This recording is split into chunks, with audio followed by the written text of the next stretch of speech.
He thought his wife was just insecure. Until one sentence shattered his reality. He always thought his wife's jealousy was just a part of her. A bit of anxiety, something they had to manage, maybe even a personality quirk. But then, in front of all their friends, she said something that sucked the air out of the room and completely shattered his world. She told everyone she felt replaceable. In that single moment, a spotlight of terrifying clarity hit him, and he finally saw the truth he'd been blind to for their entire relationship. That one sentence didn't just end a dinner party.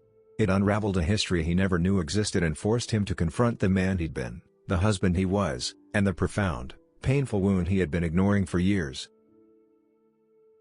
Before that night, if you'd asked him to describe his marriage to Sarah, he would have used words like stable, comfortable, even happy. They were a good team. They had a rhythm.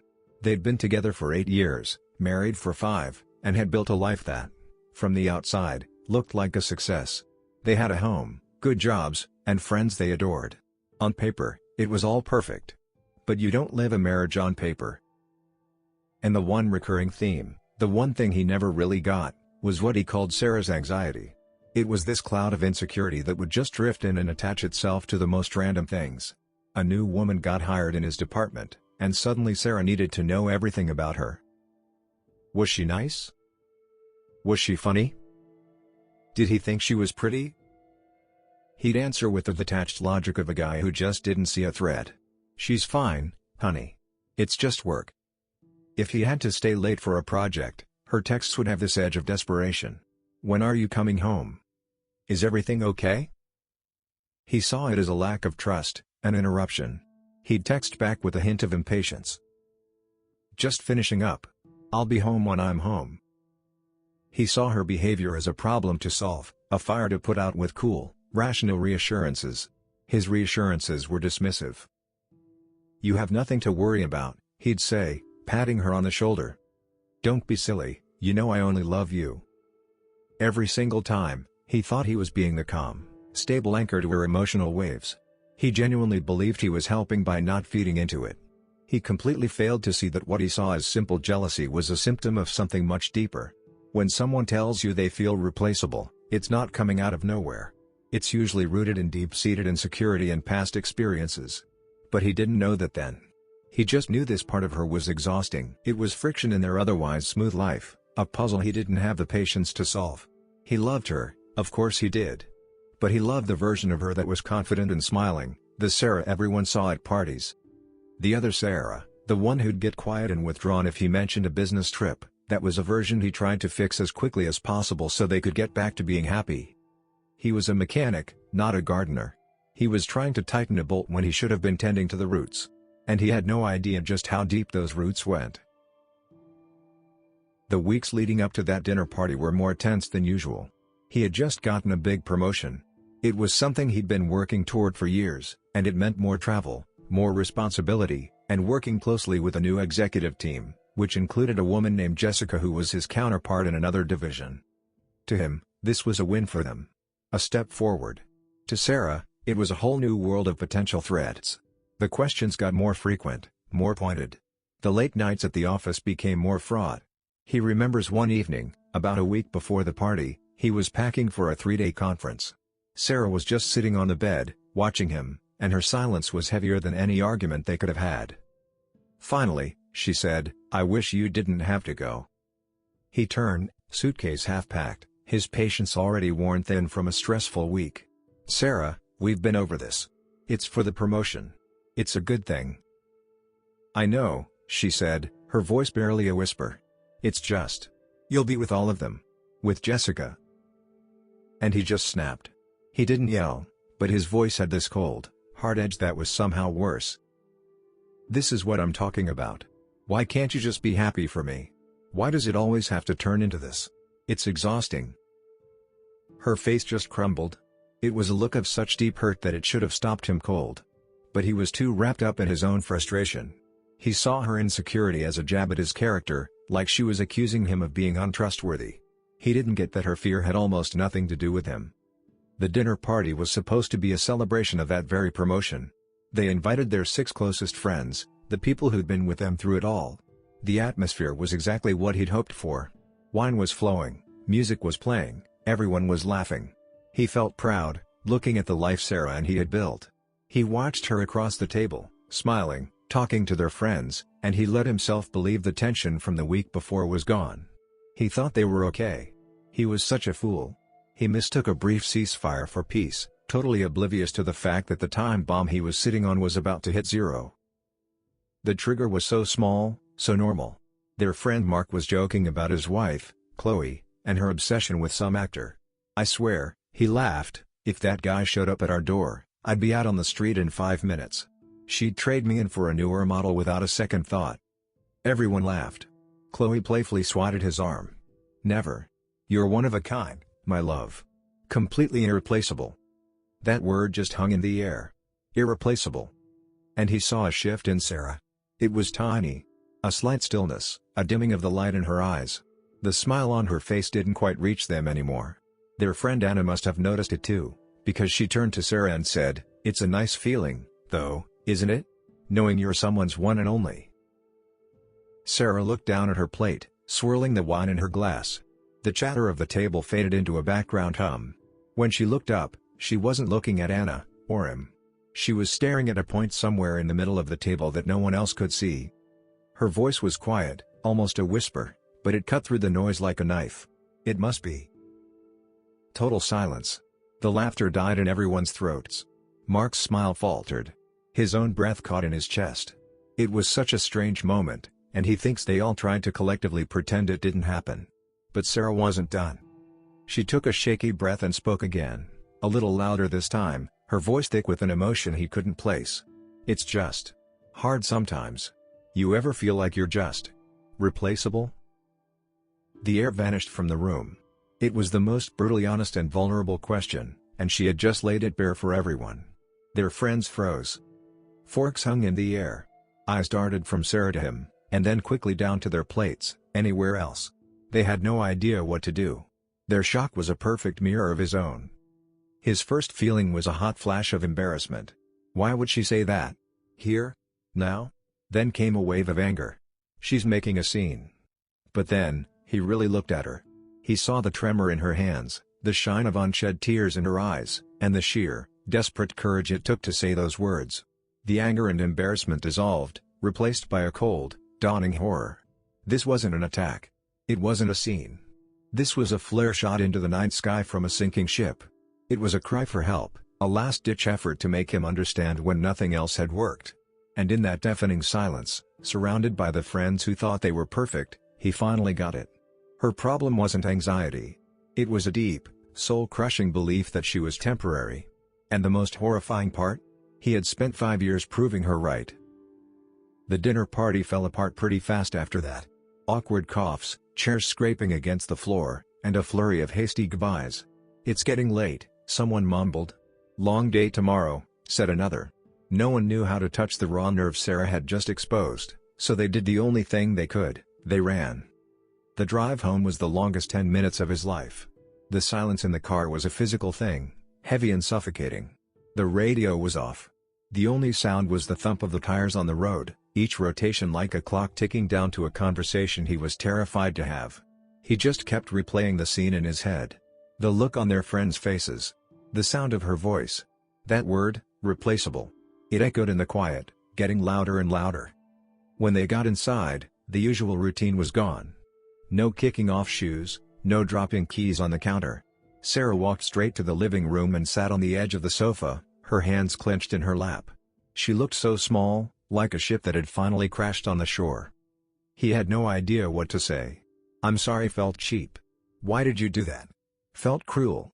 So, he just stood there, his jacket still on, until she finally spoke to the empty space in front of her. "Do you want to know why?" And then, it all came out. It wasn't an argument. It was a testimony.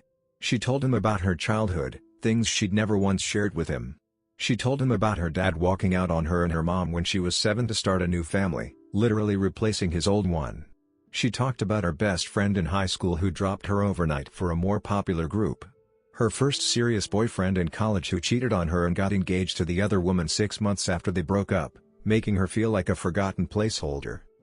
Her entire life had been a series of events that hammered home one devastating belief: She was a layover, never a final destination. This painful history had become the lens she saw the world through, including their relationship. It had convinced her that she was fundamentally not enough. "It was never about you cheating, David," she said, finally looking at him, her eyes filled with a pain so deep, it stole his breath. "It was about me believing it would be so easy for you to do it. It was the fear that my spot in your life was just a spot. One that anyone else could fill. Every time you dismissed my feelings, every time you told me not to worry without understanding why I was worried, you were just proving that my fears weren't valid. That they were my problem to deal with alone. And I couldn't hold it in anymore." She was right. He hadn't just ignored her feelings, he had invalidated them, leaving her completely alone with her deepest terror. Before we tell you how they started to move forward from that night, a night that both broke and saved their marriage, we want to ask you something. Have you ever felt this way? This deep, gut-wrenching feeling of being replaceable? Or maybe someone you love has tried to tell you this, and you didn't know how to respond. It's such a powerful, painful feeling, and so many of us carry it in silence.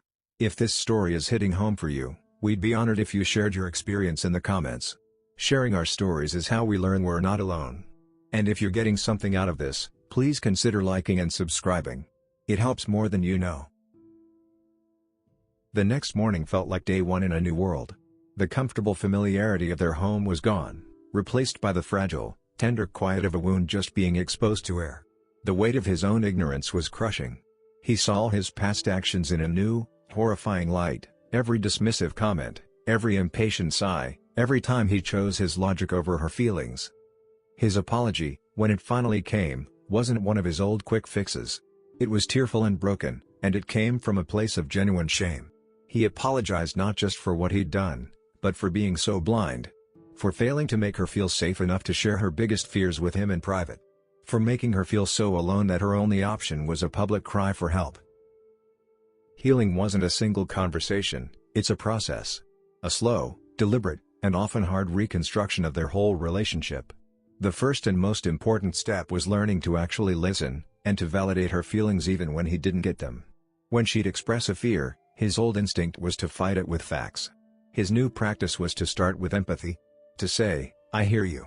That sounds really scary. Tell me more about what that feels like." That simple shift changed everything. He started being very intentional about showing her she was unique. He stopped just saying a generic "I love you" and started being specific. "I love the way you laugh with your whole body. You have this way of seeing the good in people that I admire so much. No one else does that like you. I could never replace you, because there's no one else like you." Giving that kind of detailed, specific appreciation is one of the most powerful ways to fight that feeling of being not enough. He created time for them to talk, a non-negotiable hour twice a week. Phones off, just them. He made a rule: no feeling was off limits, and no feeling could be dismissed. It was hard. It forced him to confront how uncomfortable he was with messy, complicated emotions. He realized his dismissiveness wasn't strength, it was him avoiding feelings. And, critically, they got professional help. Therapy gave them a roadmap and a translator. Their therapist helped him understand the deep roots of her fears, and she helped Sarah find tools to challenge that core belief of being replaceable. For David, it was like learning a new language, the language of emotional needs. For Sarah, it was like finally getting help to rewrite a story she thought was permanent. It was a slow, painful, and beautiful process of two people learning how to actually take care of each other's hearts. That night at the dinner party was the most painful moment of their marriage. It really felt like an ending.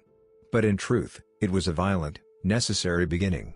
It was the moment the illusion of their perfect life shattered, and in the rubble, they found a chance to build something real. His wife's insecurity was never just her anxiety. It was her history, a story of abandonment she carried every single day. And her public confession, as humiliating as it was for both of them at the time, was the bravest thing she could have done. It was a desperate act of love, for herself and for them, a demand to finally be seen for who she really was. The journey from that point has been the hardest work of his life. It required him to dismantle his own pride, to educate himself, and to learn how to love his wife not just when she was strong, but especially when she was vulnerable. Their relationship today isn't perfect, because perfect isn't real. But what they have now is so much better.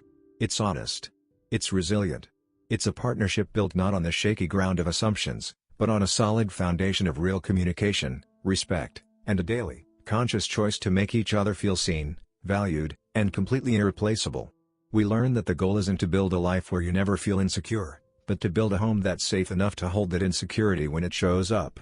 And that has made all the difference. Common person perspective. Everyone thought David and Sarah were the picture-perfect couple. Married for 5 years, together for 8, they had a cozy home, good careers, a circle of great friends, and what seemed like a stable, loving marriage. But what no one saw, what David himself didn't see, was the quiet storm that had been brewing inside Sarah for years. Sarah was kind, warm, and outwardly confident. But behind closed doors, she struggled with something she rarely spoke about, a deep-rooted fear of being replaceable. To David, this showed up as insecurity or jealousy. He thought it was just her being overly anxious, especially when he worked late, traveled for work, or mentioned female colleagues. He'd reassure her with logic and quick comfort, never realizing his words often made her feel more dismissed than soothed. Then one night, during what was supposed to be a celebratory dinner with close friends, everything unraveled. The group was laughing over drinks when a friend joked about being irreplaceable to her husband. It was lighthearted, until Sarah, out of nowhere, softly said, "It must be nice to feel that way." The room fell silent. And then she said it, not loudly, not accusingly, but with heartbreaking honesty. "Do you ever feel like you're just replaceable?" No one knew what to say. But in that moment, David finally saw it, not just her pain, but the why behind it. It wasn't just about his job, or Jessica at work, or late-night texts. It was about years of feeling unseen. Years of being told you're overreacting, when really, she was crying out for connection. Later that night, Sarah opened up about things she had never told anyone. Her father leaving her as a child. Her best friend abandoning her. A string of relationships where she was always second best. Her fear of being forgotten or swapped out had been baked into her for years, and without realizing it, David had only reinforced it. That moment, painful, raw, and awkward, was the beginning of something new. For the first time, David stopped trying to fix her. He listened. He empathized. He started showing her, not just telling her, that she mattered, and that no one could ever take her place in his life. They got therapy. They started having honest conversations. He learned how to see her pain not as a weakness, but as part of the woman he loved. Their marriage didn't magically become perfect. But it became real. Stronger. More human. And for David, it was the moment he stopped being a mechanic trying to fix what was broken, and became a gardener, learning to nurture, listen, and truly love the woman he married.